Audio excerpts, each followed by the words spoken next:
Here are 5 signs that you did better financially in 2025 than you give yourself credit for. Number 1, your spending got quieter. Hindi ka na nagpapabudol online para lang may ma-flex or may ma-post sa social media. Mas pinipili mo na ngayon ang peace over proof, and that's a huge financial shift. Number 2, you now think long-term. No more instant gratification. Hindi ka na rin madali mabudol dahil alam mo na money is a tool that can help improve your present and your future. So instead of thinking na ngayon lang naman magpabudol na tayo, mas pinag-iisipan mo na yung bawat gastos mo. Next, you ask better questions before saying yes.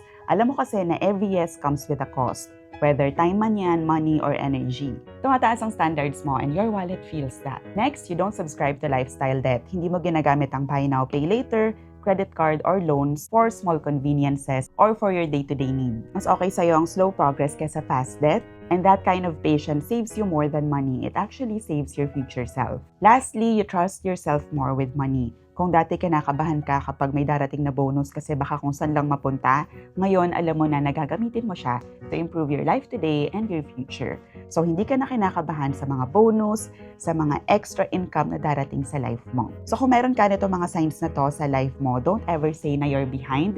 You're actually doing well, and i-improve pa natin yan by 2026 because 2026 is a much better version of our 2025. Let's claim it. That's it for today and Happy New Year! Ciao!